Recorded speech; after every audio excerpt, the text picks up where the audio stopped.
नमस्कार। इन खबर में आपका स्वागत है। एनआईए अब एंटीलिया केस और मनसुख की हत्या दोनों मामले की जांच कर रही है। एंटीलिया केस यानी कि मुकेश अंबानी के घर के बाहर विस्फोटकों से भरी मिली कार और वो किसने रखी थी। सचिन वाजे गिरफ्त में हैं। इस बीच में परमवीर सिंह चिट्ठी लिख चुके हैं। बहुत सारे डेवलपमेंट हुए हैं। और दूसरी तरफ मनसुख की मौत जो है वो रहस्यमय नहीं है। अब सुसाइड नहीं किया है बल्कि उनकी हत्या की गई है, जिसमें कि 2 गिरफ्तारी हो चुकी है और एक सचिन वाजे पहले से ही एंटीलिया केस में गिरफ्तार है। लेकिन एक जो सबसे अबुझ पहेली बनी हुई है इस पूरे मामले में वो है मिस्ट्री वुमेन। वो सब कुछ जानती है। जिस तरीके से मनसुख हिरेन इस पूरे मामले का राजदार था जिसकी वजह से ही हत्या हुई, ठीक उसी तरीके से वो मिस्ट्री वुमन भी सब कुछ जानती है। ट्राइडेंट होटल में 5 बैग के साथ जो सचिन वाजे एपीआई देखे गए हैं उनमें पैसे की बात है कि उन बैग्स में पैसे थे और ये महिला नोट काउंटिंग मशीन लेकर के आई थी। इसका मतलब एकदम साफ है कि ये महिला सब कुछ जान रही है। वो भी वहाँ सीसीटीवी में कैद हो चुकी है।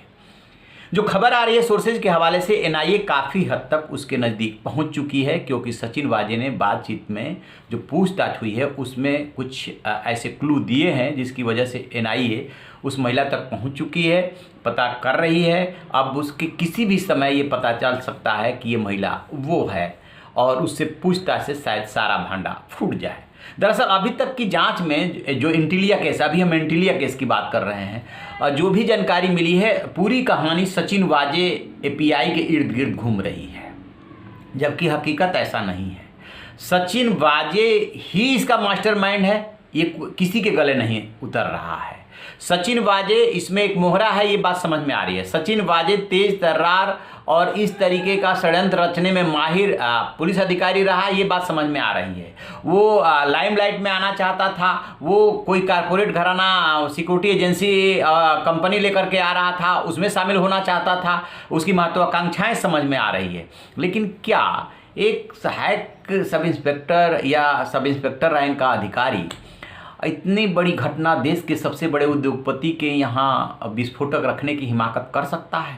दुस्साहसी तो कुछ भी कर सकता है, लेकिन इसकी संभावना कम है। इसके पीछे सफ़ेद पोश और एक उस पुलिस अधिकारी का भी नाम आ रहा है जो कोई खुद उस सिक्योरिटी कंपनी में शामिल होना चाहता था। वो बड़ा अधिकारी है। और दूसरा जो पेंच इसमें फंसा हुआ है वो है कि वो मिस्ट्री वुमन कौन है। तो जिस तरीके से 2 लोगों की और गिरफ्तारी हुई है वो है विनायक शिंदे और नरेश गौर। उन्होंने जो जानकारी दी है और जो होटल से जानकारी मिली है, होटल ट्राइडेंट के सीसीटीवी फुटेज से, उसमें उस महिला पे आकर के जांच अटकी हुई है। जैसे ही उस महिला की गिरफ्तारी होगी वैसे ही इसका खुलासा हो जाएगा कि ये इस पूरी प्लानिंग में कौन कौन शामिल रहा। सिर्फ सचिन वाजे के बस की बात नहीं। विनायक शिंदे क्लियर हो गए, 1-2 और जो रियाजुद्दीन है वो उनका भी हाथ हो सकता है, जिससे कि पुलिस पूछताछ कर चुकी है। लेकिन असली मास्टरमाइंड कौन है ये अभी पता नहीं चला है।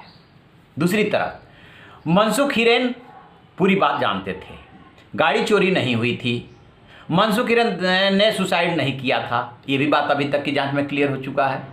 अब बात कहाँ पे आ रही मनसुख हिरेन की? फिर हत्या क्यों की गई? इसलिए की गई कि 2 चीज़ चाहते थे ये मनसुख हिरेन से सचिन वाजे। पहली बात, विस्फोटक उन्हीं से रखवाना चाहते थे, जिसके लिए वो तैयार नहीं हुआ, डर गया। तो फिर उसमें क्या हुआ कि अपनी गाड़ी दो, तो अपनी गाड़ी उन्होंने उसकी चोरी की रिपोर्ट दर्ज कराई। सचिन वाजे जो है उसमें शामिल रहे और चोरी की रिपोर्ट दर्ज कराने में भी शामिल रहे और आराम से चाबी हैंडओवर कर दी गई थी। फिर गाड़ी उनके सोसाइटी में जाकर के खड़ी हो गई थी सचिन वाजे के। तो फिर क्यों, यदि मनसुख हिरेन इनका दोस्त था और सब में राजदार था, तो फिर हत्या क्यों की गई? तो हत्या के जो वजह सामने आ रही है अभी तक की जाँच में, वो सिर्फ यही समझ में आ रही है कि जब मनसुख हिरेन इस बात के लिए तैयार नहीं हुआ कि वो सब कुछ अपने ऊपर ले ले और गिरफ्तार होकर के जेल चला जाए, बाद में जो है ये सचिन वाजे उसके जमानत करा लेंगे और इस मामले में बचा लेंगे, क्योंकि पत्नी और भाई, पत्नी बिमला हिरेन और भाई विनोद हिरेन का कहीं ना कहीं इस मामले में दबाव था कि आप इस बात को स्वीकार मत कीजिए, आप स्वीकार करेंगे तो आप घिर जाएंगे। जबकि मनसुख हिरेन ये कह रहे थे कि साहब हमको बचा लेंगे, लेकिन पत्नी जो है इस बात को लेकर नाराज हो गई थी। लिहाजा जब तावड़े बन करके कांदीवली से फ़ोन किया था इन्होंने सचिन वाजे ने, तब पत्नी सारी बात सुन रही थी। तो इधर से सचिन वाजे ने ये कहा था कि पत्नी को ये बता दो कि ऐसे ऐसे कांदीवली से तावड़े साहब का फ़ोन आया, मैं उनसे मिलने जा रहा हूँ। यानी कि सचिन वाजे वहाँ पे अपना नाम छुपा रहा है और ये बोल रहा है कि ये बहाना करो, क्योंकि उसको तो मारने के लिए बुलाया जा रहा था। और डर किस बात का था? क्योंकि अब भांडा फूट जाएगा। सचिन वाजे को ये लगने लगा था कि अब ये केस हमारे हाथ से निकल रहा है और अब जब दूसरी एजेंसियां जांच करेंगी तो निश्चित रूप से फंसेंगे, और उसमें जब मनसुख हिरेन पे हाथ डाला जाएगा तो सब कुछ वक्त देगा, लिहाजा मनसुख हिरेन को रास्ते से हटाया जाए। वो उसने रास्ते से हटा दिया, लेकिन कहते हैं ना, अपराधी कितना भी शातिर हो, कोई ना कोई ऐसा सुराग छोड़ जाता है जिसका सहारा लेकर के जांच एजेंसी या पुलिस जो है अपराधी के गर्दन तक पहुँच जाती है। तो इंतज़ार रहेगा उस मिस्ट्री वुमेन का, और ये भी इंतज़ार रहेगा कि कब दोनों मामलों की सच्चाई पूरी तरीके से साफ होकर के ट्रांसपेरेंट तरीके से लोगों के सामने आती है। जैसे कोई अपडेट मिलेगा हम आपसे साझा करेंगे। आप रहिए बेखबर, देखते रहिए इन खबर। Thank you. इन खबर चैनल को सब्सक्राइब करें।